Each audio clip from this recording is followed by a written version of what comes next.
Hello, friends, and welcome to our third lectionary reflection for Hope Talk Online. Hope Talk is a digital platform for the Methodist Church of Southern Africa's connectional LGBTQ task team, which was set up in 2019. On this digital platform, we do a number of things. We are going to be reflecting on lectionary perspectives, particularly trying to privilege queer experiences. We also try and create some liturgical resources, and we'll be doing a number of other activities like workshops and webinars and panel discussions as we move throughout the year. Today I'm joined with Reverend Graham Goodwin, and he's a member of our task team, and also Reverend Luvuyo Sifo, who's also a member of the task team and the Dean of Chapel at our seminary, SMMS, Seth Mokatimi Seminary in Pietermaritzburg. My name is Lauren Matthew, and my identifiers are they, them. And welcome to our conversation today. We are looking at the lectionary readings for the 22nd of August, which is the 13th Sunday after Pentecost, proper 16. Our semi-continuous reading is from 1 Kings, reading from chapter 8, and it's quite a mashup of readings. So it's from chapter 8, the Solomon narratives, reading from verse 1, 6, 10 to 11, 22 to 30, and 41 to 43. This particular pericope, Solomon is celebrating the building of the temple and the bringing in of the Ark of the Covenant into that temple. Our second reading, which is more the thematic Old Testament reading, is Joshua 24, verses 1 to 2a, and verses 14 to 19. It's a covenantal reading set in Shechem, and it is the reading that speaks about the entry into the Promised Land. Our psalm, which we are journeying with for the third week, is Psalm 34. We're reading the latter part of the psalm. We're reading verses 15 to 22. We were continuing with the John 6 from the Gospel, the Bread of Life narratives, John 6, verses 56 to 69. And the journey continues with Ephesians, Ephesians 6, verses 10 to 20. Now, the Davidic Solomon cycle comes to an end this week. The Ephesians reading also comes to an end this week. The journey with the Bread of Life narrative also comes to an end this week, and we go back into Mark next week. And we also end the Psalm journey of Psalm 34. So it's going to be an interesting conversation today. But I want to start off by asking Graham to share a collect that he has written for the Bread of Life. And then we go into some time of just prayer and centering as we begin our conversation.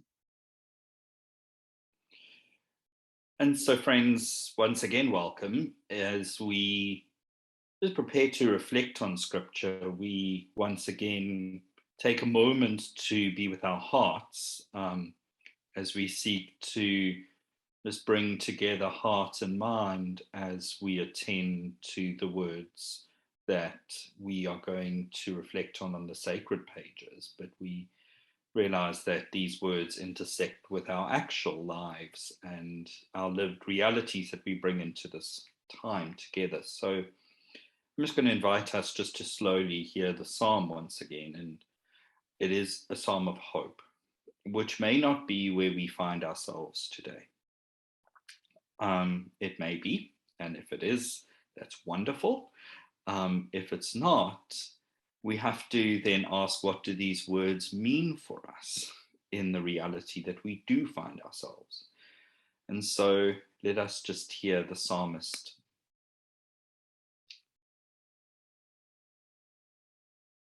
The eyes of the Lord are on the righteous, and the Lord's ears are open to their cry. The face of the Lord is against evildoers, to cut off the remembrance of them from the earth. When the righteous cry for help, the Lord hears and rescues them from all their troubles. The Lord is near to the brokenhearted and saves the crushed in spirit. Many are the afflictions of the righteous, but the Lord rescues them from them all. The Lord keeps all their bones, not one of them will be broken. Evil brings death to the wicked, and those who hate the righteous will be condemned. The Lord redeems the life of the Lord's servants. None of those who take refuge in the Lord will be condemned. And so as we hear those words, as we allow them to sit with us, just for a moment of stillness, we locate ourselves in the psalm. And we recognize that as a queer people, we find our refuge in that which is greater than who we are. We find our refuge in the one who hears the cries of those who are unfairly treated, the one who hears and sees the violence that is inflicted on those who, for whatever reason, find themselves persecuted because of their otherness. And we take refuge in this God. And we recognize the ways in which God comes to us and the ways we often reject God's coming in the lives of others as we once again blow out our candle. And so let us join in prayer, friends. Creator God, you birth and nourish the life of the world. Help us to discover you in conversation and communion, so that as you are made known in the words of our faith and the bread of our sharing, may we lift you off the pages of Scripture as a word that meets us in our living, and a presence that fills our bodies, shaping who we are and motivating what we do, so that we give flesh to your Spirit, as did your beloved Jesus, who abides in unity with you, one God and Mother of all creation. Amen. Amen. So thank you for that collect, Graham. I thought we'd start our conversation with the psalm because we've just journeyed with it and read it through. And I think what struck me about the psalm is, because we've been journeying with it for about 3 weeks now, is the way in which God, again, identifies with those people who are hurting, with those who are broken, and the way God meets them. There's a sense of God coming close to the lived realities of these people, the righteous who are trying to keep, to pursue peace, to seek peace, to seek the paths of peace and pursue it, building on last week's reflection, that those people, God comes close to them.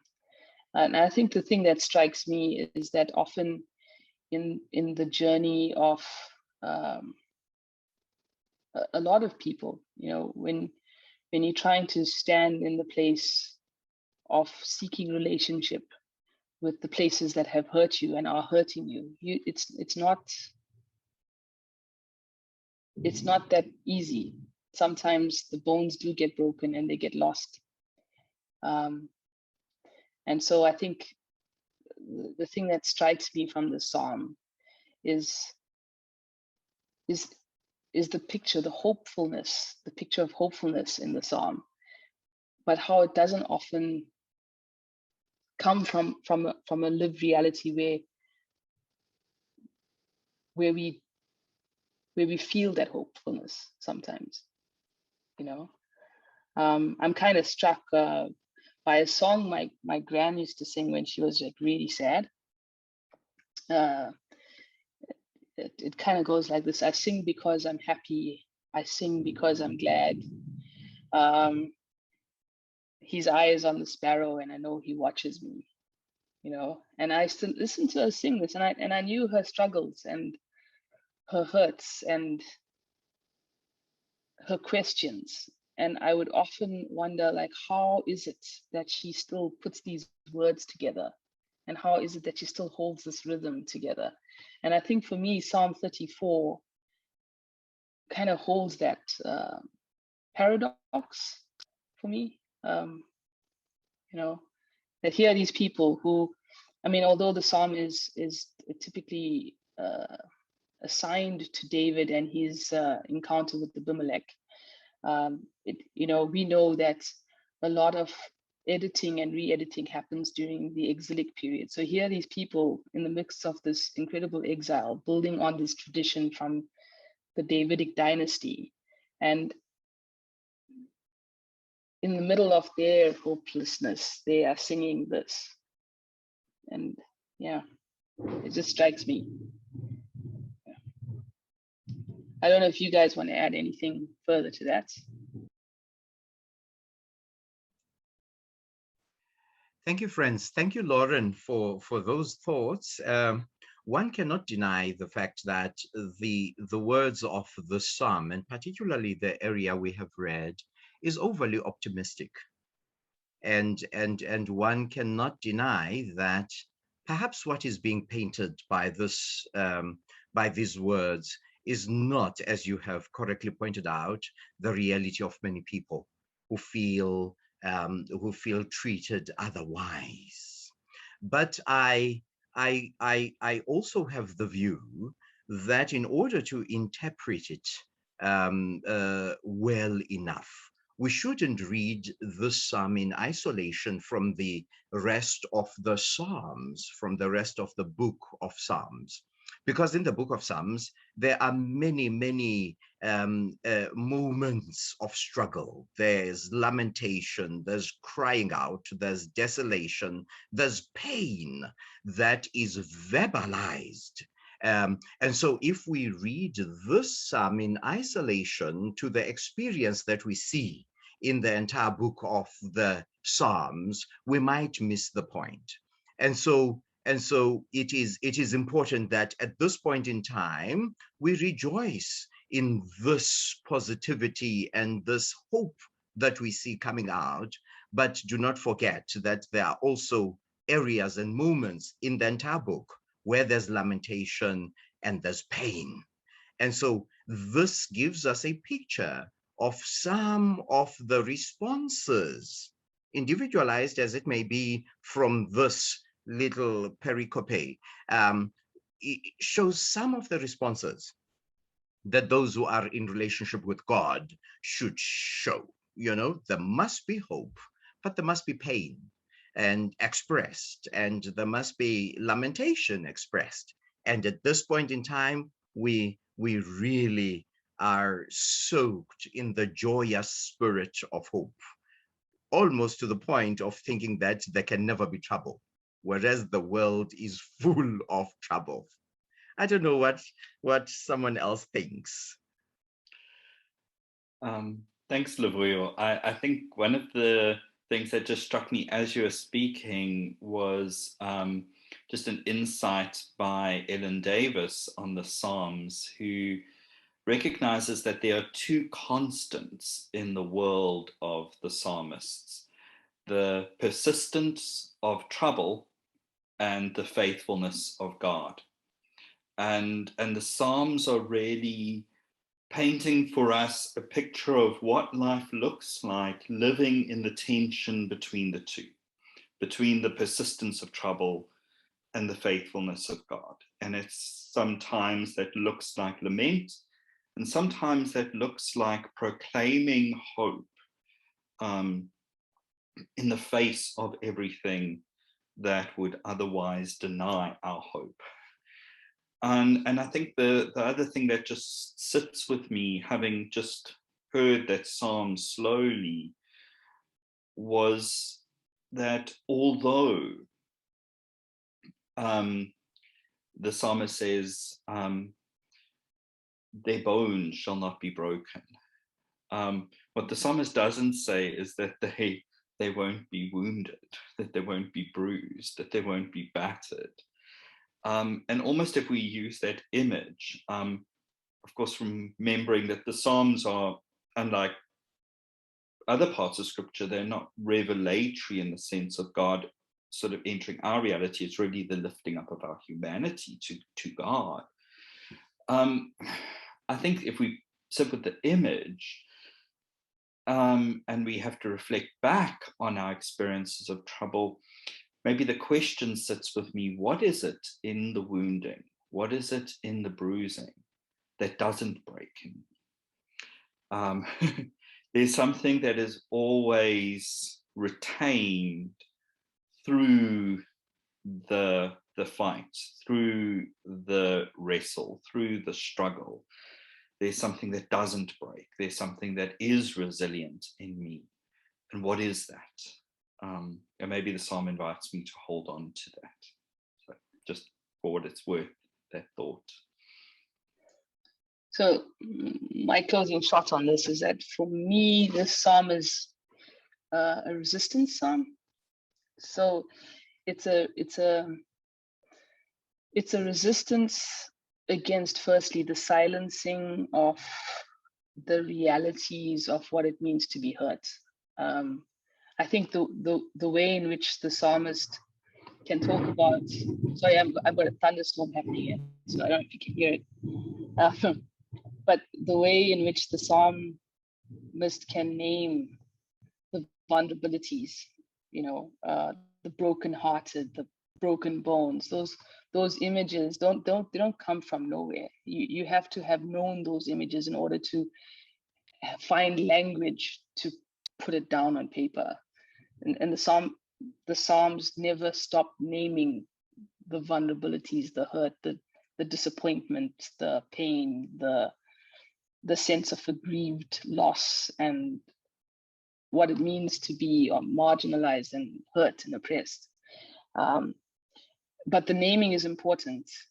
It's resistance because it resists silencing and sugarcoating. But in doing that, it also refuses allowing that hurt to govern how they frame their future. And that's powerful, I think. I think of my grand singing that song, and how she refuses to let the struggle, the hurt, the disillusionment, the dislocation, the thing actually control her sense of being, meaning, and identity as she makes her future. That's for me important. Yeah.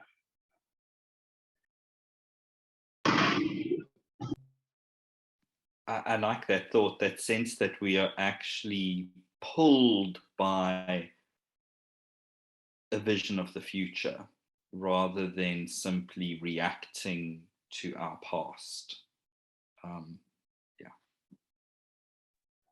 And maybe that is a good hook to go into our Old Testament and First Testament readings today, right? The idea of being holding on to some stuff of the past.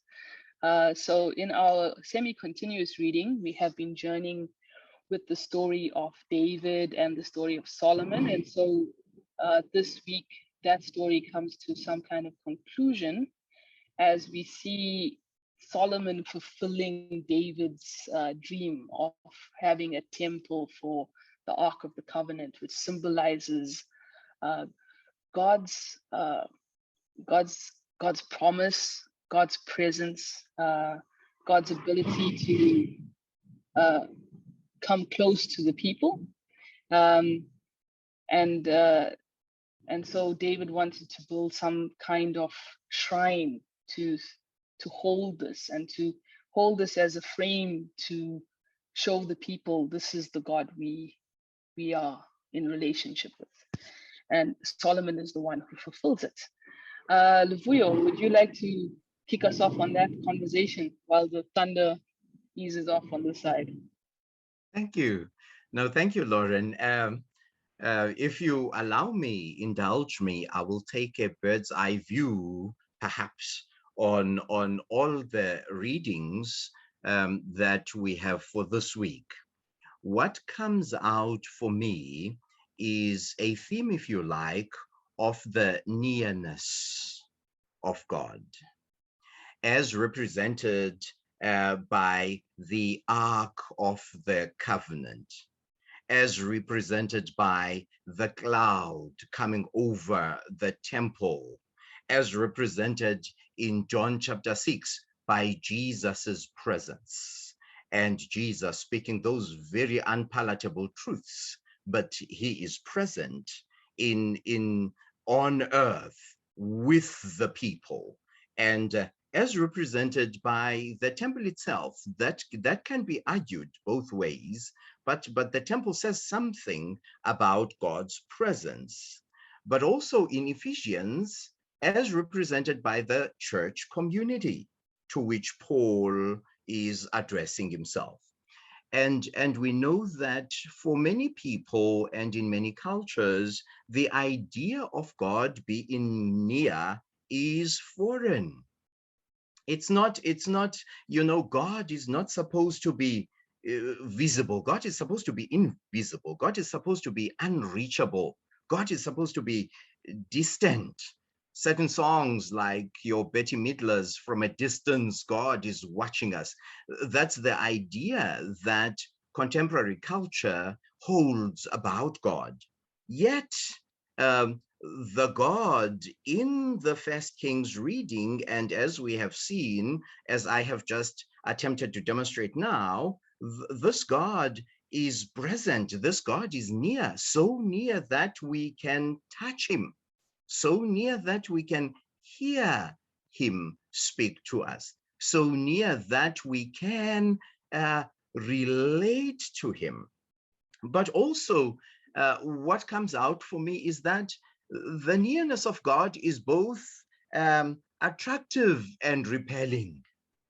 In the idea of the psalm that we have just spoken about, there's a glorious picture of hope that comes out as a response to the nearness of God. And even in Solomon's prayer, there's a huge element of being happy and nice and hopeful about the nearness of God. But in John chapter 6, the nearness of God is something that they cannot handle. They decide to walk away. And so we have these two responses. We can be attracted to the nearness of God, and we can also be repelled by the nearness of God. And I don't know if Graham has something to say, taking on from this thought.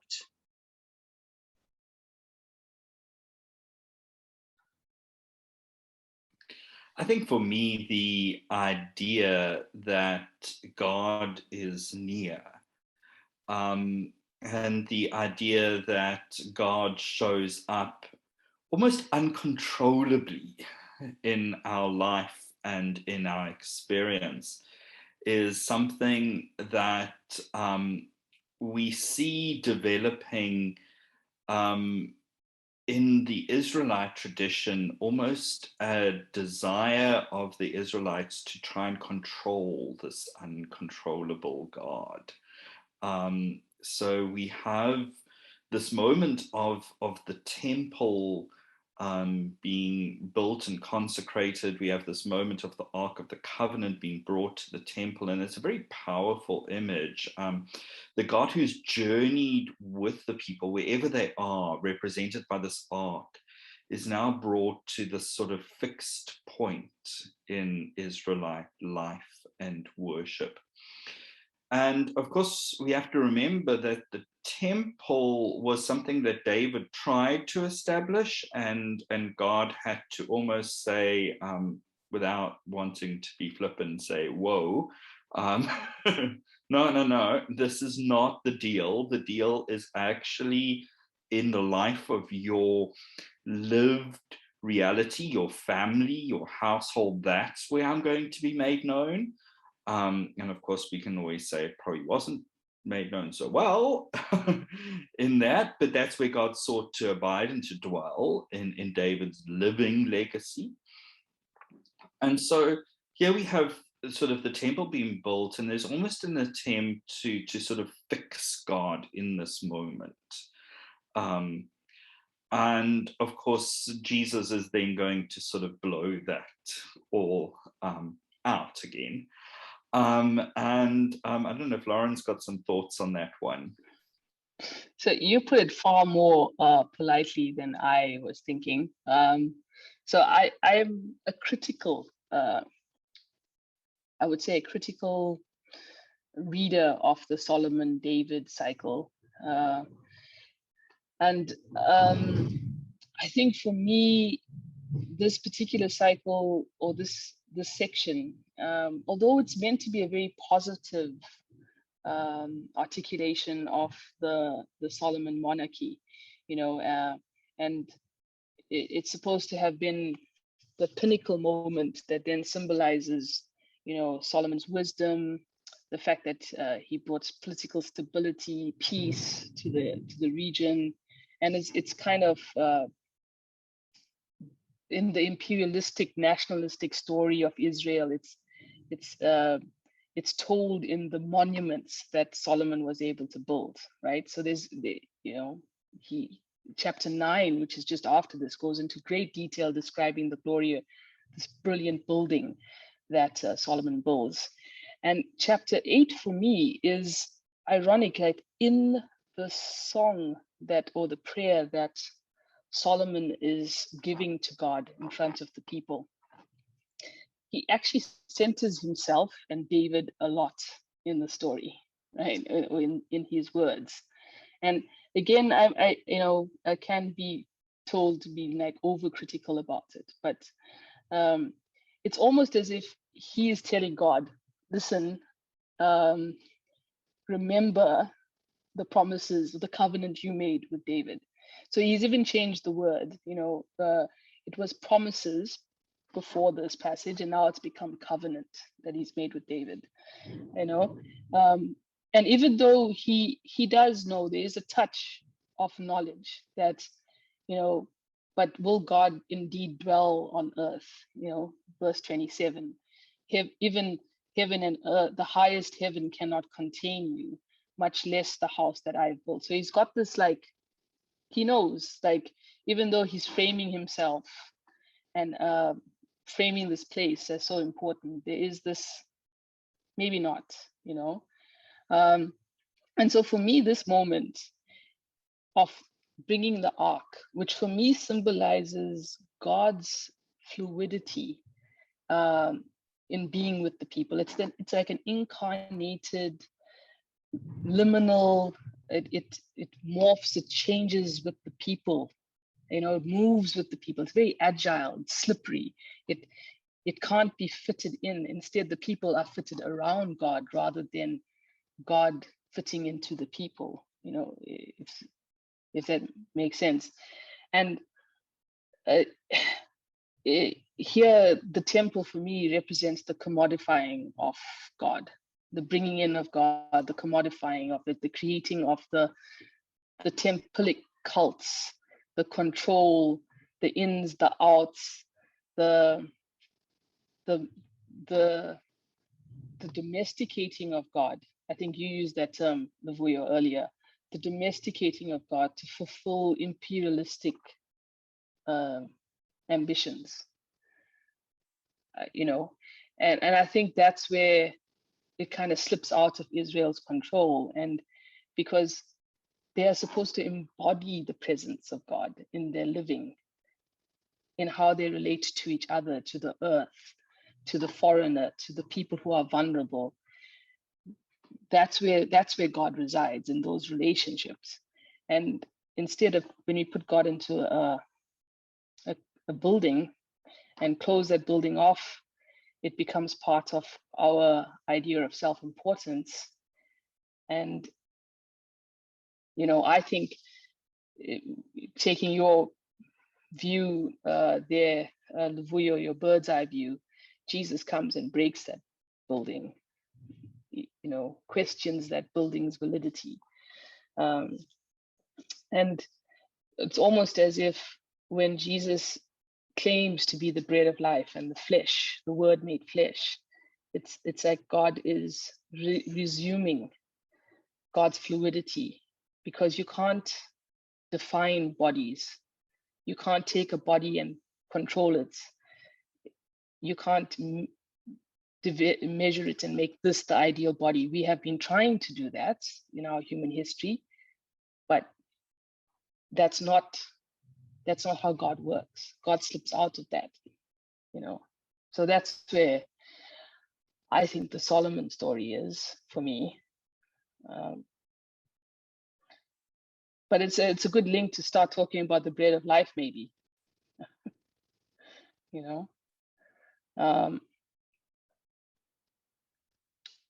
Because again, the bread of life narrative is quite interesting, because in a way, when Jesus, it opens up, those who eat my flesh and drink my blood abide in me and I in them, it breaks apart those barriers, so the first verse that we read, it kind of breaks the purity laws. It opens up the temple.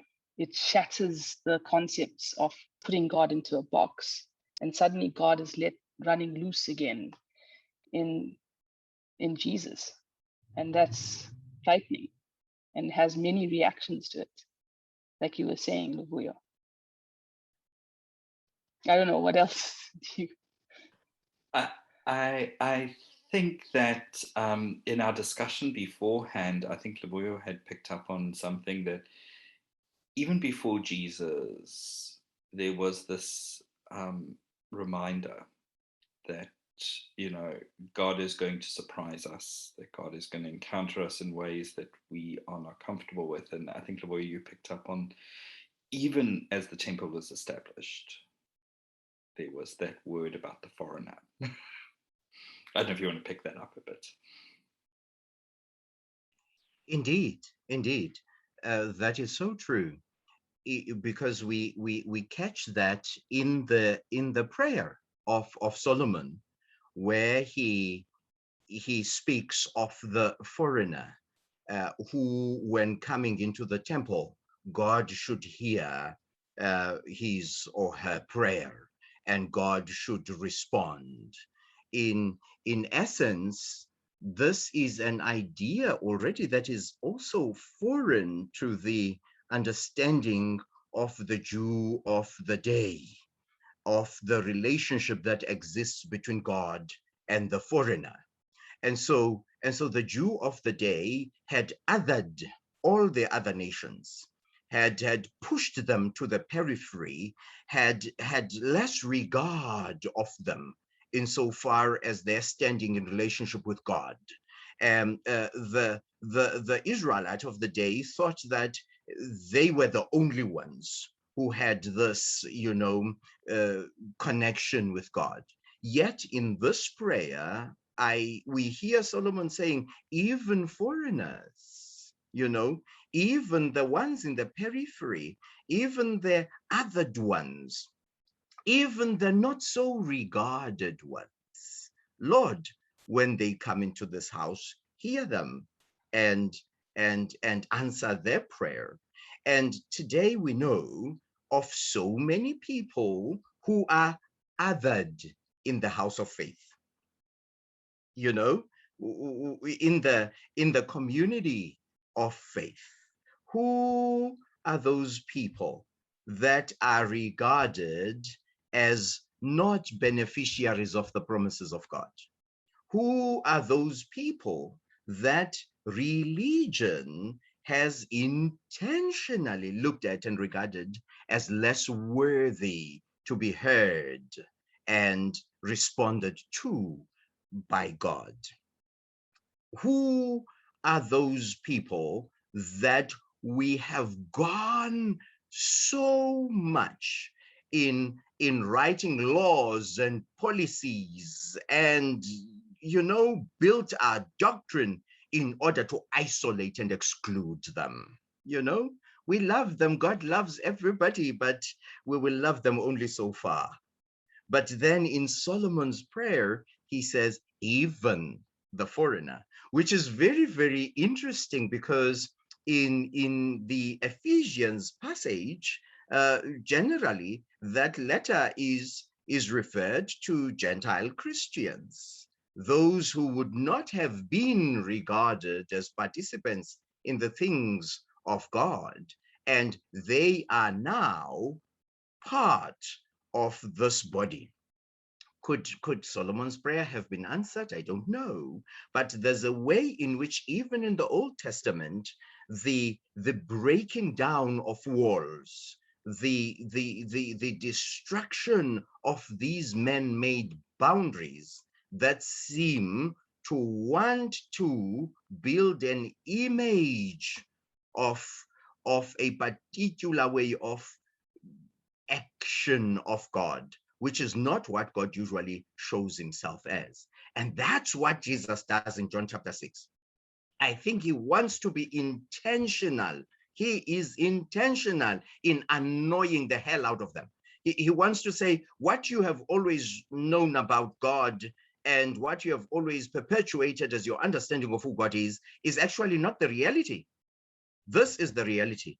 And I am the one that I am. I am the bread of life. And whatever you may have thought about God and God's relation to others is different to the reality of who God is. And that's the challenge we should hold today. And that's how we should interpret the scripture today, in order to build up those who have found themselves on the margins, because God has always had an interest in seeing them also brought closer into the affairs of the kingdom.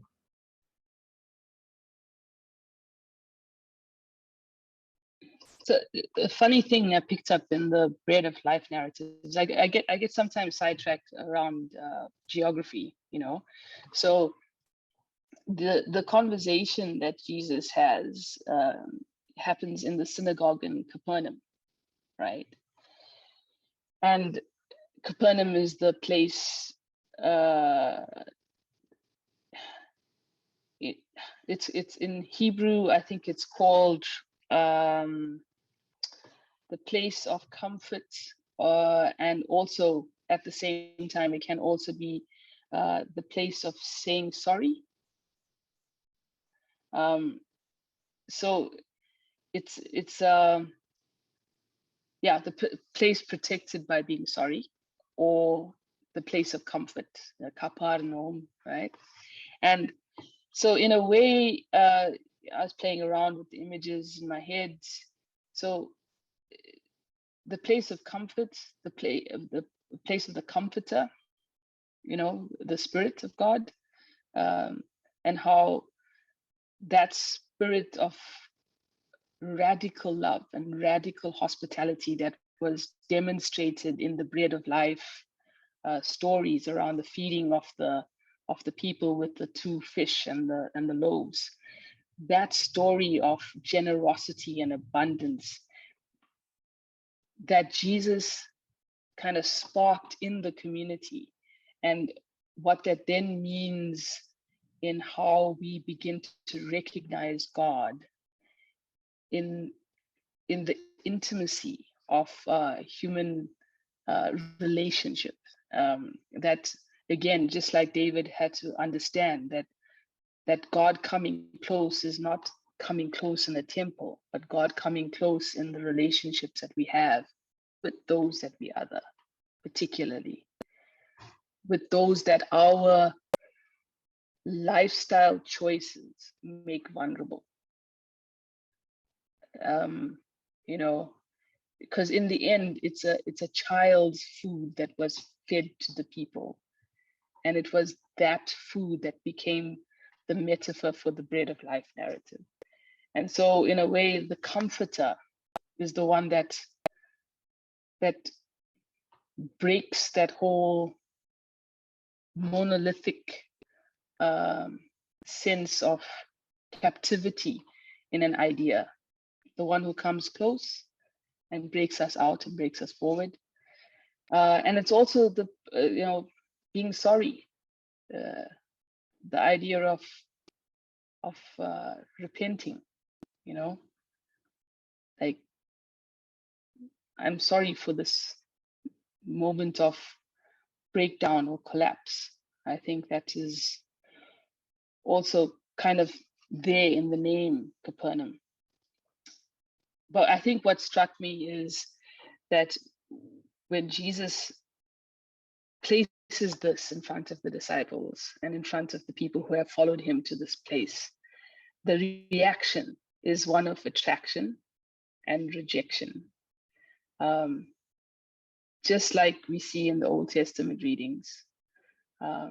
Yeah.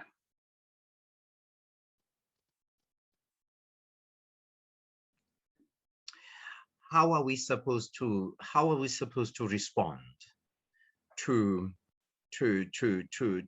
this presence of God that brings out the best and the worst in us? There's that attractive hopefulness, but there's also that walking away, to such a point that Jesus asks the disciples, do you want to leave me too? How are we?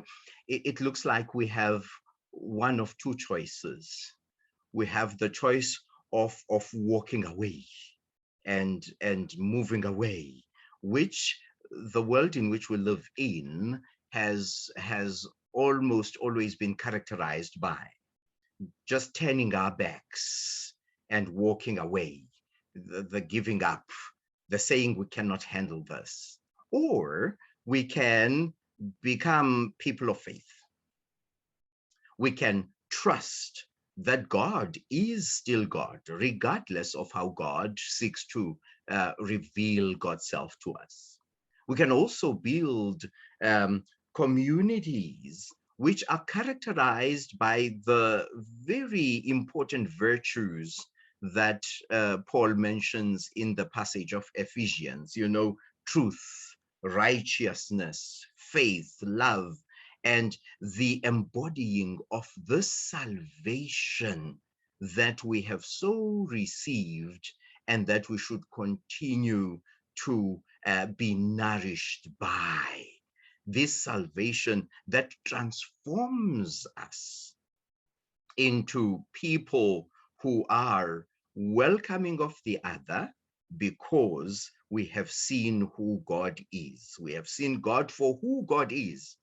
Not we have seen God for what we wish God would be, or, we have seen God for who God is. And that is the possibility that we can begin to reflect on. And it is interesting that these readings are within the ordinary season in which people ordinary like ourselves are meant to be wrestling with what it means to live out the faith in their daily lives, every second of the day, every minute of the hour, every hour of the day. We are supposed to be challenged to live out our faith. I like that. I think the thing I took from the Ephesians thing, in your question, what are we supposed to do with this? And Paul's letter kind of says, well, be strong in the Lord. In this, be strong in the Lord. What does that mean? Be strong in the Lord means, anchor yourself in who God is, the abundant generosity that you taste and you feel and that gets stuck in your teeth and that nourishes who you are. That that is what you ground yourself in, and that's what you mirror into the world. And what I like, and I think this is, for me, my parting thing is how Paul in that passage of Ephesians takes an image of war and turns it on its head, and it ties in for me with last week's reading on seek the paths of peace and pursue it, So he takes this image of a soldier who would have crucified Christ, right? So the militaristic articulation of imperialistic power that is centered in the temple and centered in the emperor cult, and the obsessions that go around controlling that. And he turns it on its head and he goes, but what you do is you put on the whole armor of God, and he breaks it down: breastplate, shoes, belts, and turns what is a tool of oppression into a mechanism for creating relationship and peace and wholeness and sustenance within a community that is constantly trying to wrestle with its own divisions that have been inflicted upon them, that has now trapped their imaginations as they try to make a new community, and so that's the recipe, Paul gives. I think, yeah. Graham, you want to jump in? And I think just also as my parting shot, I think as Lavoya said, what we come down to is, what does this mean as we just seek to live out our faith? And the word wrestle was used. And I think in a way, we are always going to be Solomon. That's my takeaway from this, that we are always going to be caught between wanting to define and control our faith, have a way of managing our encounter with God. And yet at the same time, we are always going to also recognize that God is bigger than us, and God is not someone that we can control, that God is going to surprise us. Just as Solomon sort of sought to build this temple, but at the same time recognized the foreigner was going to come and going to pray, and God was going to hear them. We will be caught between our wanting to encounter God and our wanting to control that encounter.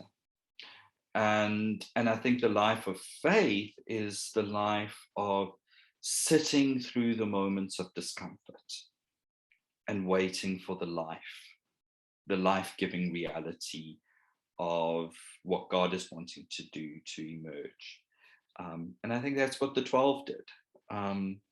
They were obviously just as disturbed as everyone else of what Jesus was saying, but they realized there was something life-giving in this, and they just needed to sit with it. They needed to stick with it. And if we're willing to stick with the ways in which God is coming to us in ways that maybe disturb or rattle us, life comes. Have we any parting shots? Well, I think we have somehow kind of covered it all. And I guess the question one can ask is, in what way have I been Christ to someone? In what way can I be Christ to someone? In what way can I make the nearness of God a reality for someone? And in what way can I, through my response to that nearness of God, continue to be a fulfillment of that prayer, your kingdom come on earth as it is in heaven? And so I guess that is the invitation for all of us. And that's my parting shot for this week. Thank you. So friends, I hope that these ideas and this conversation has been stimulating and has given you some ideas or insights, both to your devotional life and maybe to your preparation for the week ahead. Yeah, we'll be back again next week looking at the readings for the 29th of August. Yeah, so we look forward to it, and we look forward to what the conversation and the journey and the discomfort will lead us toward. Thank you for joining us, and my thanks to my colleagues